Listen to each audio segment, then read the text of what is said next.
Okay, Dad, today is Wednesday, August 21st, and I want to know, is what we're talking about really the most important thing that's going on in the world? Because to me it is this conflict with between Iran, Israel, and the Ukraine, Russia thing. It feels like we're rearranging the whole world right now. The whole Right, world right. is in this paradigm shift.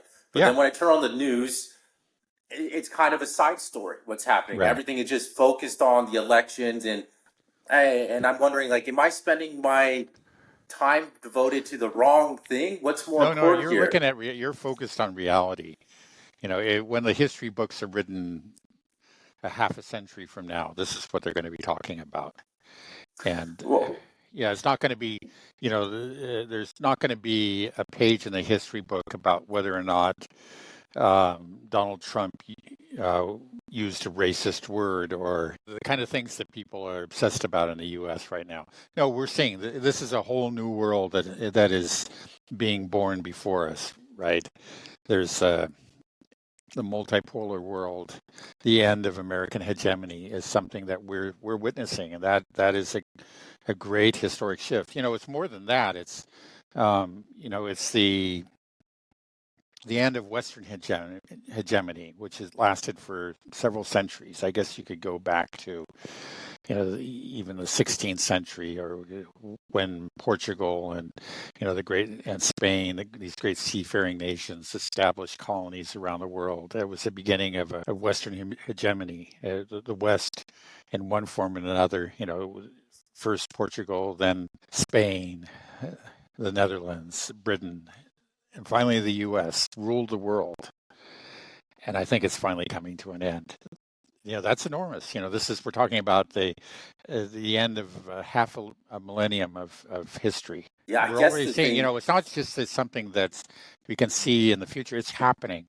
Already, for example, we have seen, okay, this. Uh, I think a really important change in the orientation of Russia. One of the great powers of the world that was oriented towards the West for so many years, and it ended.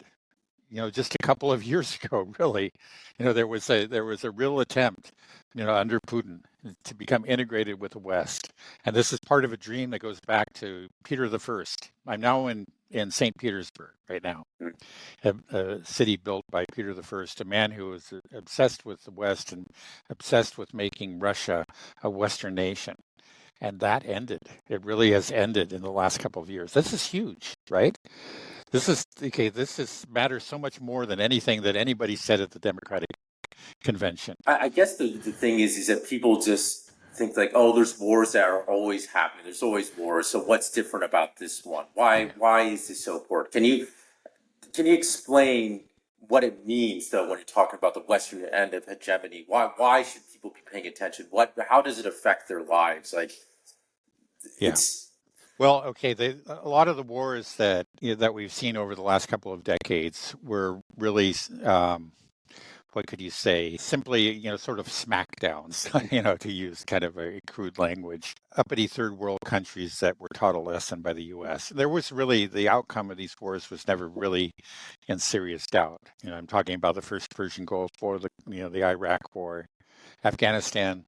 Well, you could say in the end the U.S. didn't exactly win it, but neither was Western hegemony really threatened by the outcome, right? These are wars that are fought way out on the outer, you can say the fringes of the American empire, the outer boundaries, and they in no way really impinge directly on Western hegemony. But this war that's being fought in Ukraine does. That's the U.S.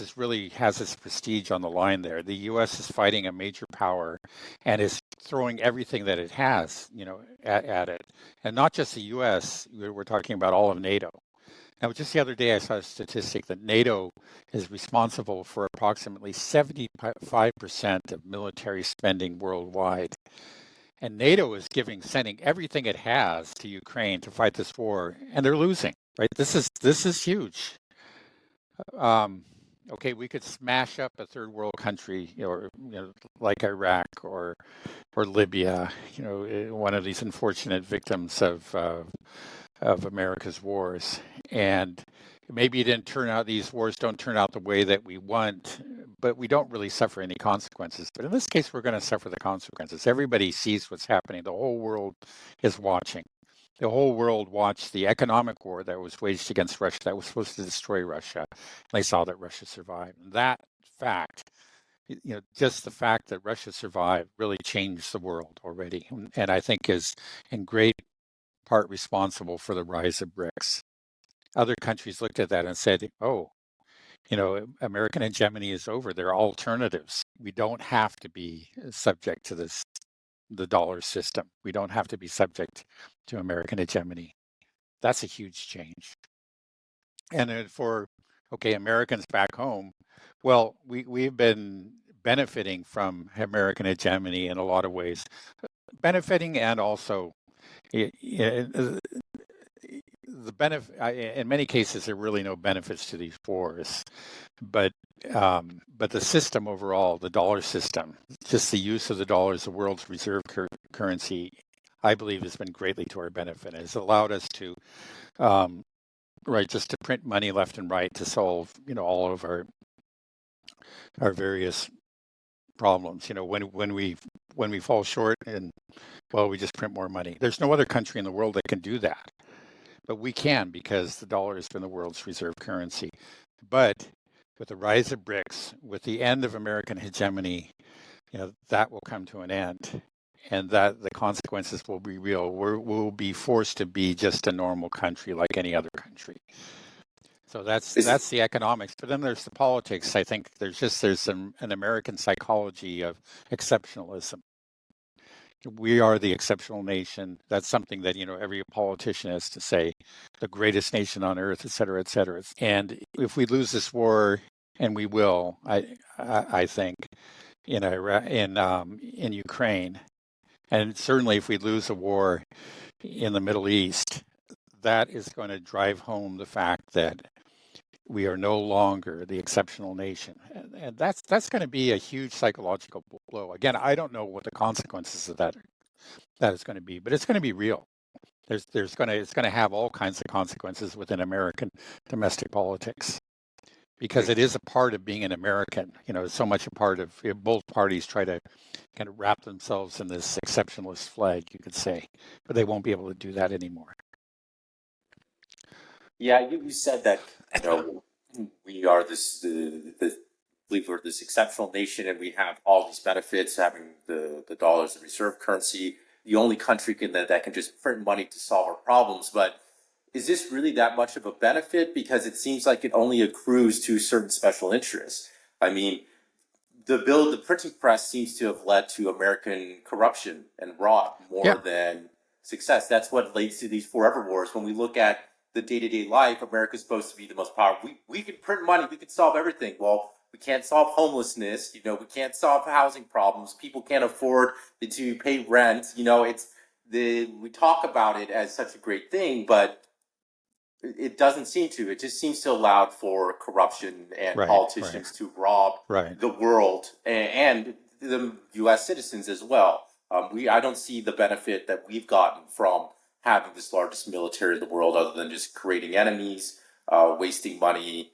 It would have been great if we used all these trillions of dollars building high-speed rail, or hell, I'd be happy with putting colonizing Mars or something. Well, I think there, clearly there are benefits if you don't, but let's say that it gave us many opportunities, allowed us to ignore limits that other countries had to observe. But I think in general, we've wasted the opportunities, right? We have, like you say, we could have invested it in a lot of this wealth that accrued from dollar hegemony, you might call it. That's wealth that could have been invested wisely, and it hasn't been. Yeah, it's led to corruption. It's led to just lazy thinking. It's created moral hazards, and in the long run, it wasn't good for us. So we could hope that the end of dollar hegemony will be kind of a wake-up call. It'll be a return to normality, a return to sanity, and also the end of U.S. military global hegemony should be good for us, right? It could be. You can just say, okay, we're just a normal nation. We don't need to rule the world anymore. We'll just be one nation among others. That would be healthy. That would be good. What I'm afraid of is that this transition is not going to take place gracefully. It's not going to be a smooth transition. That there are going to be a lot of people, especially among the elites, that are which I think you can see already. It's not I'm not really predicting the future. It's what we're observing now. They have trouble accepting this transition. It is happening as we speak. American global hegemony is coming to an end. American power supremacy is declining and will end. And this could be a graceful process, but it could be an ugly process. And so far, it's been pretty ugly, and it just may get uglier. Right. Yeah, I mean, the wise decision is to reintegrate ourselves into this new multipolar world instead of trying to bludgeon anybody that tries to, be prosperous and wealthy in their own region, own right. But yeah, I just don't. I agree. I don't see that happening. I don't think the U.S. is going to let it decline gracefully. Everybody feels that we're in this decline. Things are going down, but it doesn't necessarily need to be bad. Right. You said that the U.S. would have to behave like a normal country if it's no longer the Western hegemony, the dollar hegemony is gone. That's not a bad thing. It Right. could be more prosperous for people. So it sounds terrifying that to a lot of people when they hear that America is no longer number one and Mm-hmm. we're losing control of the dollar. Should we be terrified? No. Look, I mentioned like one of the great seafaring powers, the ones that had far-flung colonies that ruled the seas, were hegemons. Maybe not exactly in the same sense that we're hegemons now, but were hegemons in centuries past. Portugal, the Netherlands. I was in Portugal recently. Yeah, it's not one of the richest countries in Western Europe, but it's a very comfortable place to live. Life isn't rough there. It's maybe that's not the best example because Portugal was pretty poor, going until really quite recently, but it wasn't objectively poor. Again, life wasn't bad there. It really wasn't. And then the Netherlands has been prosperous for decades, if not for centuries. Okay, it ceased being the supreme power on the seas. It had to abandon its colonies, but it's still a very prosperous country. Right? There's no reason why just surrendering this your hegemonic position has to mean some sort of it doesn't mean that you collapse. It doesn't mean that you sink into abject poverty. There's no reason why that has to be. Again, there are Yeah. many countries in the world that are not hegemons, and they're fine countries to live in. They don't pretend to be exceptional nations, and the people there don't care. They're very happy to live there. You don't think that the U.S. this transition period will be painful? You don't believe that we're going to bow No, I down do believe it will gracefully? be painful. Yeah, That's just all right. That's right. what I meant Yeah, to say. You believe it's right. going to be painful. You don't think we're going to just sort of Right. bow gracefully out. Yeah, exactly. Just because this is what I'm observing. It's happening already. I'm not really predicting the future. I'm just saying that this is the current trend and it will continue. American power will decline, and what you see in America's behavior, both at home and overseas, is not very pretty. Mm-hmm. There's just we seem to be just um, struggling, lashing out, doing whatever we can to hang on to that hegemonic position. If we're gonna hang on by our fingernails and we're gonna scream at anybody who tries to pull us off. That's what we see. That's what I see now. Do you think that this election is important at all then in terms of our ability to bow gracefully out and be part of the multipolar world instead of resisting the changes that are happening? Because I think we agree that Kamala Harris is just an extension of the Biden campaign. It just means more deep state interests, that you got the neocons in power that want to continue the war in Ukraine, and it's the same thing in the Middle East, China. You have the same type of aggression. Um, but there is something different with RFK and Donald Trump. But I don't know if you heard recently, Mhm. but it sounds like there's a good possibility that RFK is going to join with Donald Trump in some shape or Right, form right. because RFK Yeah. has been subjected to just numerous lawfare and censorship, all coming from the DNC, and he's just decided that we cannot have, does Mhm. not want Kamala to win no matter what. Right. So I think it's likely, and RFK has seemed to be reasonable whenever he talks about Russia. At least Yeah. No, I he think he talks it really he really understands what's going on there. No, right. I agree. He Yeah. talks about the history of Russia and that they have Right. valid security concerns, and he talks about NATO aggression and our role in provoking this war. You also hear similar things from J.D. Vance, and I think Trump has Hmm. similar as well. And you've seen some of the people that spoke at the RNC Yeah. David that were Sachs. David Sachs that directly said that this was all we started this world war in Right. Ukraine. So there clearly is, and when we want to talk about we're moving into a multipolar world. There's not going to be a new hegemon, but if there is one, it's clearly Russia that's the leader of this. Putin is leading the charge of the formation of BRICS Plus in the multipolar world.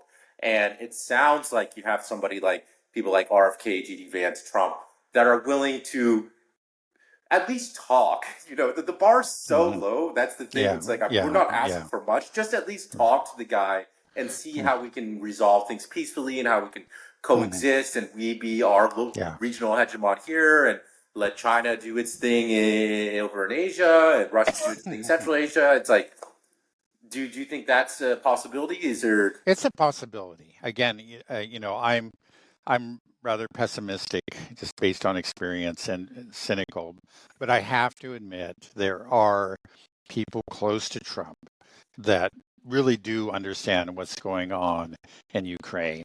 Trump, I think, sort of understands, but people like David Sachs and well, RFK is not in his camp, but he may be, and that would be another plus. JD Vance understands to a great extent, anyway. He's a politician too. I don't know how far he's really going to go down that road. So yeah, there is something that is, um, let's say, just a little fresh breeze of realism that we haven't seen for a long time. But yeah, these people are. I don't think David Sachs is, but the other ones are all fervid Zionists. Unfortunately, every bit as much of a Zionist as um, Biden is, if not more. And a lot of them are also anti-Chinese. I mean, they're realists in the sense that okay, they decided well their main rival, the real threat is China, so probably it makes sense for us to offer the olive branch to Russia so that we can focus on China. And in the meantime, we're just going to continue to support that madman in the Middle East, namely Netanyahu. So Yeah, yeah, okay, it would be a little better if that happens, and I'm not even convinced that it will, because it's just there again. Deep state power is, which is to say, the permanent bureaucracy, the permanent security state, and foreign policy bureaucracy, is just pretty much an immovable object. They're there, and I'm afraid that Trump will not be up to the task. But I admit there's a possibility. I mean, again, he does have some bright people who understand what's going on, and they could at least chip away at it, especially in connection with Ukraine. But then nothing else. There's really no reason to be very optimistic about anything else because they're just as Zionist as can be, and a lot of them are, if anything, more anti-Chinese than Biden is. And then in Biden, you say, well, okay, because really of the rebellion within the base, there is pressure. You've had people like resigning from the State Department over the genocide in in Gaza, and there is growing pressure, among America's European allies. It's not the governments, but just from below. And eventually, I think some of those governments are just going to be forced to respond to it. They have to some extent. Like, for example, the new Labour government in the UK dropped the objection to the ICC ruling, or I guess what you say is the recommendation that was put out by the prosecutor to issue warrants. And I think that was a response again to pressure from the base. So there is that pressure from the base that could affect policy vis-a-vis Israel, but then you just don't see it at all in connection with Russia or China, for that matter. So, there are reasons to be. If you look at left or right, there are some rays of sunlight breaking through the cloud. There's reasons to be somewhat hopeful, but the overall picture is still pretty dismal. Okay, well, thanks for that half glass empty response. Um, yeah, it is depressing thinking about the state of Israel and our relationship with it. With all of our politicians, they're all just trying to out-Zionist each other. I guess my only hope is that Israel's dealt a severe blow soon from Iran, and then maybe we won't even be having this debate because it will be clear that Israel is either will no longer cease to exist completely as a state, or it will be very much contained when it knows that Iran does have the ability to wipe it out if Iran is able to really establish deterrence. Do you think that's a possibility? Well, okay, that's going to be, you're really talking about it. I think if Iran's response is really substantial, then we may get the war that Netanyahu wants and the U.S. So we're going to talk about something pretty awful, pretty apocalyptic, with a possibility finally of the Samson option being exercised by Israel at the end. So this is nothing to really be hoping for, or this is not a rosy scenario. This is really scary. Yeah, it's possible at the end that America and the world, all the Western world that supported Israel will really learn its lesson, but it can be a really bloody lesson. Now, I don't know if you've heard, but recently Iran said that it may take a long time before they retaliate. They came out with that statement quite recently. I did see that. Um, yeah, so that's interesting. That could mean a couple of things. I think there's at least a couple of things. One possibility is that it's actually just deception on their part. They're planning to strike soon, but they don't want to announce that, right? They just assume to have the U.S. and Israel let down their guard. They say, yeah, maybe some months from now. Imply that that's what's going to go on, and then you strike right away. That could be what they're doing. Who knows? There's no reason to think that they're going to again tell you the day and the time. They want the other side to be guessing, and they want the other side to guess wrong. But another possibility, that's actually was Chas Freeman suggested this. He said that he didn't think that Iran was going to launch missiles at a military base or any kind of military facility in Israel. That's what most of us have been focusing on. He thought that they would probably answer with an assassination. And if that's true, it's actually, when I think about that, might make a lot of sense. If that's true, that would explain why they maybe are taking their time, because you just have to wait for the opportunity to arrive. To assassinate Netanyahu? Well, no, it doesn't have to be I don't think it would be Netanyahu, but some sort of Israeli official, right? Somebody who's important. And in a way, I think that would, but they have to wait for the opportunity. They have to know that the person's in some place where they can strike him. And that may take, it may be weeks or months before that happens. They're watching, and then, okay, he's there, let's fire. Let's take him out. Has Iran carried out assassinations before? It doesn't feel like they're... They have. Okay. Assassinations of Israeli officials, there was actually, like the last time that Iran was associated or was responsible for some kind of terrorist attack, I don't think it was an Israeli official. If it was low-level officials, I believe in Bulgaria, like around in 2010. And it was in response to some sort of Israeli attack.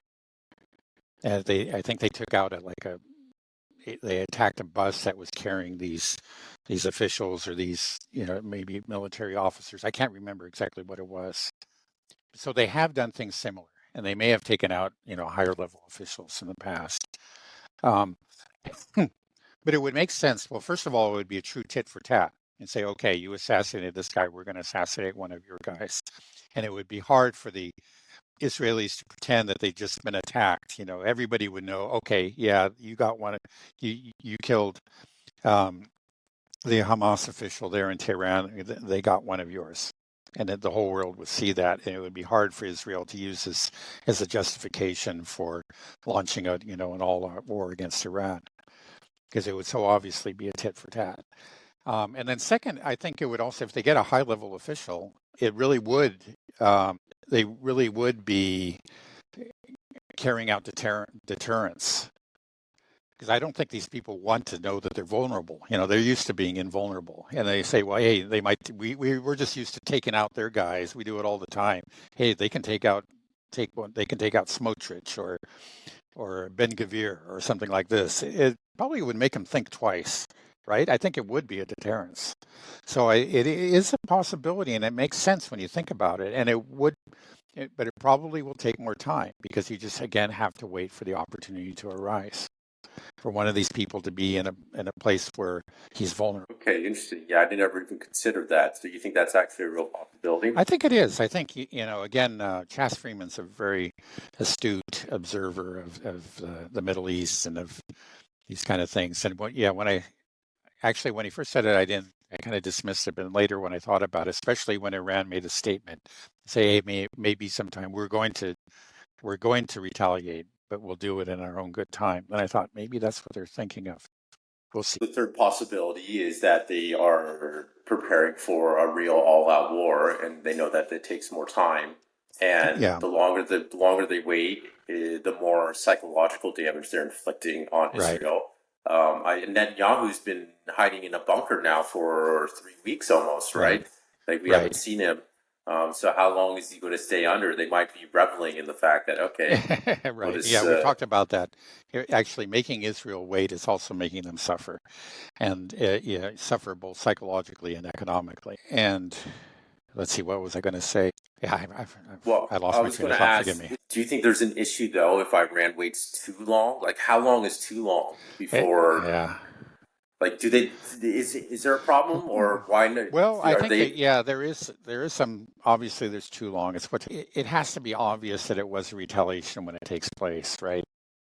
And if Israel goes ahead and it inflicts, new enormities against Iran and its allies, if it assassinates more officials, whatever, it's going to start to look like Iran is simply not capable of deterring, of responding. They obviously can't let this go on too long. I don't know exactly what is too long. And also, if they do wait a long time, let's say months, let's say another 2-3 months, and then they strike, but it is a major strike, whether it's an assassination of let's say a fairly high-level Israeli official, or they take out a military base, then everybody knows what's happened.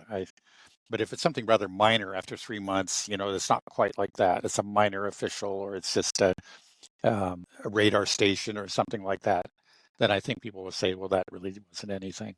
That wasn't what was that all about? I kind of forgot. So do you think if they carry out an assassination, you think that would leave less room for Israel to escalate? Do you believe that? I think so. That's true? Yeah, if they say, it's clearly so obviously like equivalent. Okay, you took out this guy, we take out your guy, right? But then Israel's just going to try to do it again, though, right? Yeah. I mean, well, okay, maybe, yeah, obviously, maybe they will. Again, Netanyahu's hell bent on war; he's reckless. But if you do get a fairly high-level official, it is some kind of deterrence. You're looking at each other and say, well, do we want to assassinate somebody else because they might get me next time? It is something. Possible. Yeah, maybe. well, with rational actors, but I mean, I just think about it. I mean, if this happens, I just feel like it doesn't matter what you do, what Iran does. Israel's going to say, now we got to go to war with Iran, do everything it can. and it's going to try. Maybe they can't get the U.S. involved right away, but they'll do some other provocation, Yeah, right? yeah, They're not yeah, going to stop this, right? yeah, I'm just I don't know. Maybe I'm being too pessimistic here. I just don't see really any off ramp for this right now. I know yeah.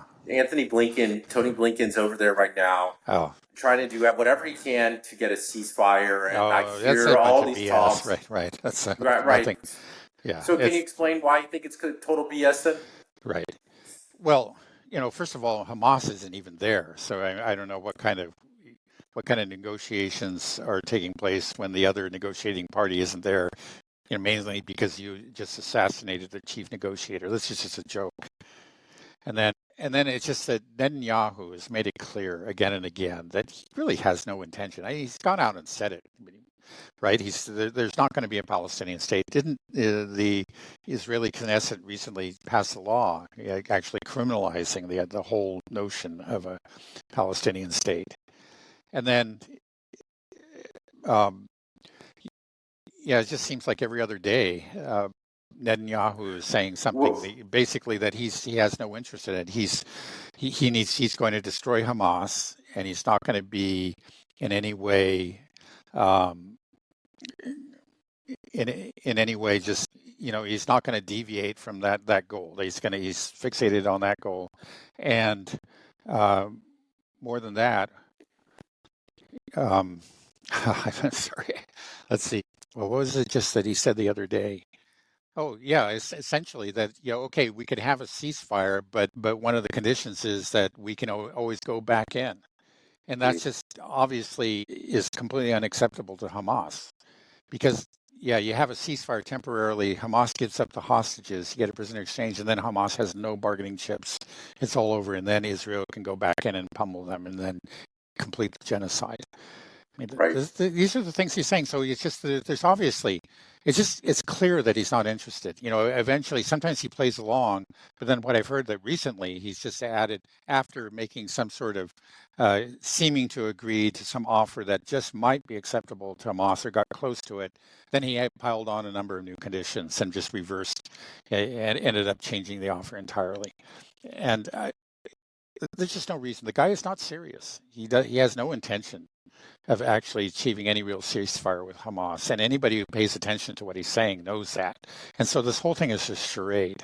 It's simply a charade. It's just that Tony Blinken is going through these motions because Biden and Kamala Harris need to be saying, that we're doing what we can. We're just, we're terribly concerned about the Palestinian people, and we're just fighting to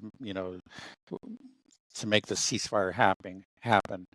Just trust in us. We're working. We're really close to it. But it's not going to happen.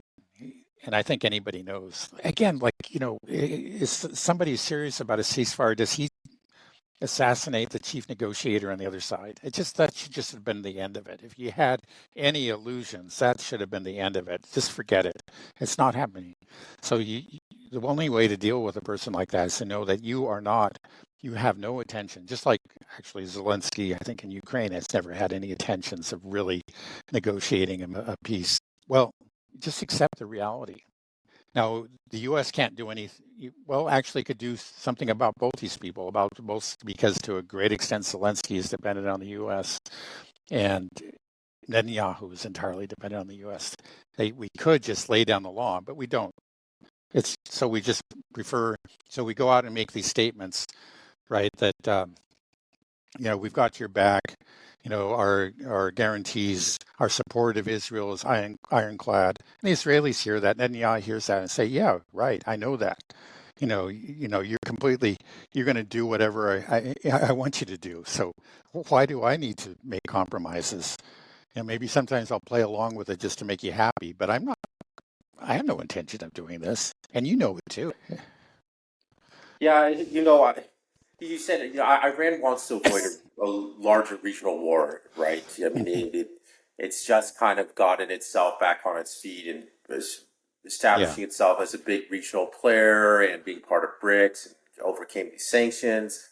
But at the same time, like if they do this an assassination, let's say a tit for tat, and then things cool off between Iran and Israel, nothing changes for the Palestinians. Nothing changes Yeah. in Gaza or the West Bank. That's just going to keep going on. And you just said, I didn't even know this, that the Knesset made it a two-state solution off the table, illegal. So Right. basically, Right. that's just saying that we will continue this policy of ethnically cleansing the land, which will be through a genocide. These people aren't going to leave their Yeah. Well, land look. Yeah. willingly. Right. Well, look how all these So, people talk. It's not just Ben Kavir and Smotrich is Netanyahu himself. He talks about Judea and Samaria and the Amalek, and this is all the language. It's clear what they're up to. They're not hiding it. It's they want a greater Israel, and they want a greater Israel that's been purified of the Palestinians, and they can see their chance to do it now. And let's just stop pretending that there's anything else going on. it's interesting as well because Netanyahu is a secular Jew. You said Right, the people that enacted the Nakba were secular Jews. right. I feel like if you're a secular person, why do you have this drive to achieve greater Israel? Like you think Yeah, you're a secular person, okay, maybe you got that land. Why couldn't you just stick with the 67 lines? Why do you care so much? Even if they say they're secular, it almost feels like there's still a yeah, religious element in there that believe that they have some yeah. divine Well, right I'll to tell this you. land. Look, there's nationalism can be religious, but it's often secular. And extreme nationalism and chauvinism it is like a religious force. You just think, look at the nationalists of the first half of the 20th century. The most famous of which, of course, was the mustachioed Austrian.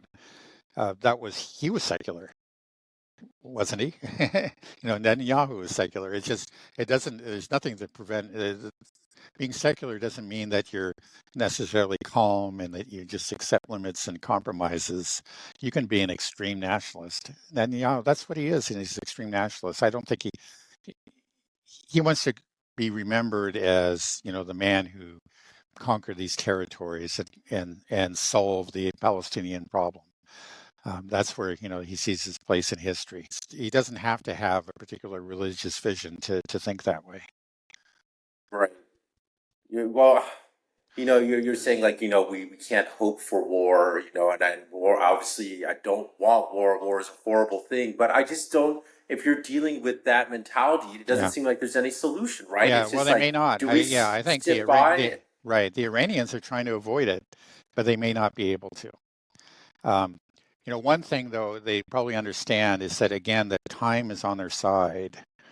That first of all, they're much stronger now vis-a-vis Israel than they were, let's say, 10, 20 years ago.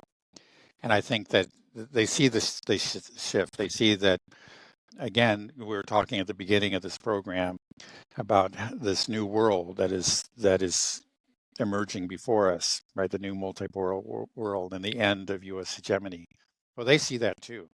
The U.S. is in decline, and with it, the U.S. has been the guarantor of Israel's security.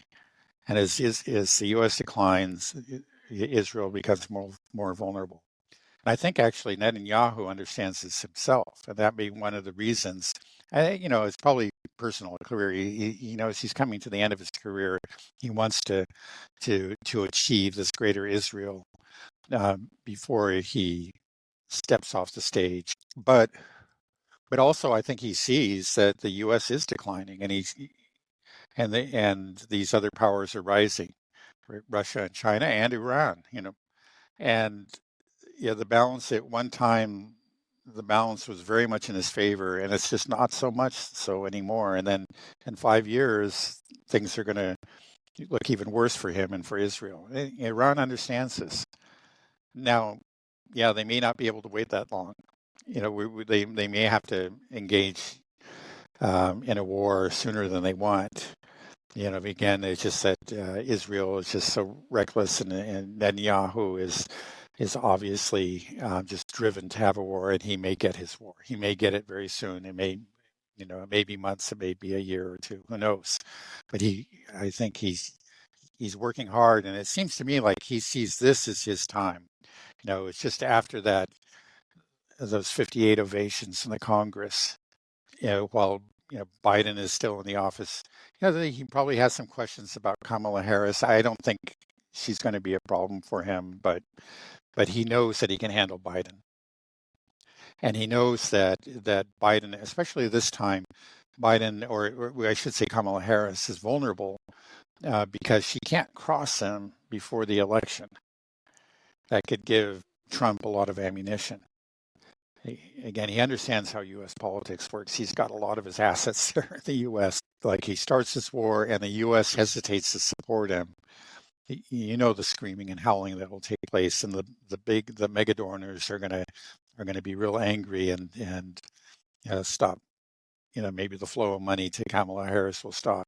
They all know that. He knows that, right? Netanyahu knows that. So it seems to me that this is the time.